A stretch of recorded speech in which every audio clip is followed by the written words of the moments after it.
Hey Terensu fans, I'm back again, and we're talking about Tekken again. In particular, we're talking about Tekken Season 2, the rumored Season 2 for Tekken DLC and all that, what have you.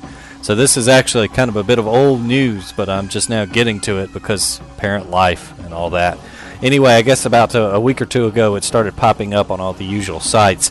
I'm going to link and read from the one from Event Hubs here, that there was a Season 2 of Tekken 7 DLC coming out. And the way they know this is basically they're getting ready to start selling the greatest hits, what's essentially the greatest hits version of Tekken 7 in Japan. And if you get that version, it comes with, let's see, a discount coupon that can be used for the game's first season pass and the second season pass. But the thing is, they haven't announced a second season pass yet. But this linked press release, and it'll be on the Event Hub's website here that you can go read. It should tell you all about that, so you can read basically what they're planning to do here. Just some thoughts and opinions for me on this. One, I hope, really even more so than the new content, like characters and those sorts of things, that we get some balancing done in this thing. I really hope that we get to see some characters that are in a bad place right now buffed. That's the main thing I want, and I want it to be like actual good balances and rebuffs too. Like maybe if it could be almost like the difference between Tekken 6 to Bloodline Rebellion or something like that. That would be excellent if we could do that. You know, just like a full. You know, you don't have to go the full gamut like Dark Resurrection type update thing, but you gotta actually do some actual balances. And what I mean by that is, like for example, Lee here that I play in Tekken 7. He's in kind of a bad place in Tekken 7. Unfortunately, he can't really hang with the rest of the cast as well as we would like him to, as some people can. Got a lot of problems. The removal of Bound killed him, and it's almost like they just didn't go back and balance him for that, because he was, remember, he was a console release character. He was a character they snuck into the release of the console and then backported into the arcade. So it's almost like he didn't get as much attention in the new Tekken 7 system as he should have. And so I would really like them to go back through the console characters and some of the lower tier characters and rework them and give them some more stuff to make them fit in more with this system. And I don't want it to be just like the crappy little balance patches. Like, for example, one of the things Lee got not long after the game came out, he actually got a buff. They made some of his combos easier to do, which is great because we need all the combo help we can get as Lee players.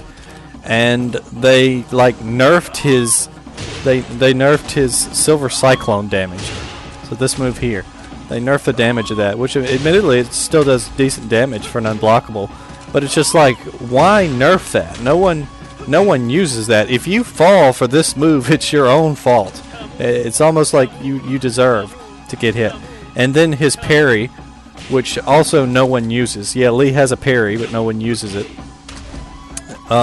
They changed something about that. I'm not sure if they made it worse or better or whatever, but they did something with that to change it. But anyway, those are just, you know, sometimes in fighting games, the balance patches that you get are not what you expect. They're just these kind of weird things, and you're like, why did the developer feel the need to do this? But they did for some reason. So, yeah, it's like, we want real balance patches, like actual quality work to each character. And I'm hoping that's why it's taking them so long to announce this thing, because they're actually putting some time into doing it and getting a list of changes together as to who will get what. As far as characters, I know we're probably going to get some more of those stupid guest characters. You know how I feel about guest characters if you've seen my other videos. They're just not something I enjoy. I don't feel like they add anything long term to the game, because they're just going to be gone when Tekken 8 comes out. So if you're like a Kuma player or if you're like a Geese player, you're not going to get to use him again. So it's kind of like wasted on Tekken 7. It's a Tekken 7 only thing. You know, a lot of people have been clamoring for Lee or Lei and Anna, and you know, seen a few Zafinas and Kunimitsus, those type of things. Unfortunately, as much as I would like to see Tekken Tag 2 Kunimitsu back, I just don't think that we're ever going to see her again, at least not until Tag 3. For whatever reason, they won't ever, whenever they introduce her, they don't give her a moveset that makes her really good to compete, so people are just not going to pick her up and use her. And the same thing with Zafina. I really like Zafina's design. She's a unique character.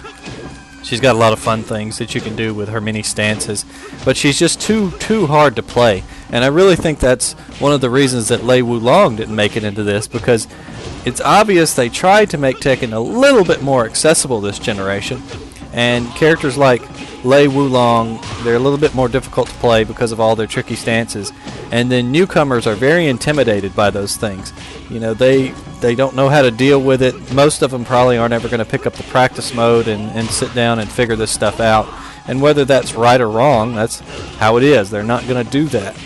And so they get intimidated by it and they just say, screw it, I'm not going to play this game anymore. It's BS, because all you have to do is pick this Lei Wulong guy and you win instantly. And so they just kind of drop the game. And so you kind of saw characters like that get the axe, right? Zafina went the way of the dodo. Lei Wulong no longer in here. Anna was probably more so the fact that they had this many characters they wanted to put into the game, and she was probably right there on the fringe of character to introduce. And if you'll remember, Nina was not originally in Tekken 7. They went back and added her in a later update. So it's kind of like if you don't have Nina, you don't get Anna, because those characters play very well off each other. It would have been nice if they would have put her in alongside Nina when they added her to the arcade version. But they didn't, and that's their decision. We're living with it here in 2018 with our current iteration of Tekken. But anyway, that's pretty much my thoughts. I hope that it's a good content and balance-wise patch. I would almost rather it be more balance focused and maybe like a reskin of the menus and those type of things, almost like a mini Dark Resurrection style update, but for the console Tekken 7, and then obviously they would port it to arcade too.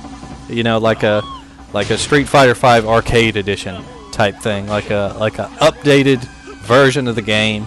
Maybe it adds, you know, a character or two back. There's still a little bit of space on the character select screen. If they wanted to round it out, make it look good and even, they could do that. I think that would be pretty good.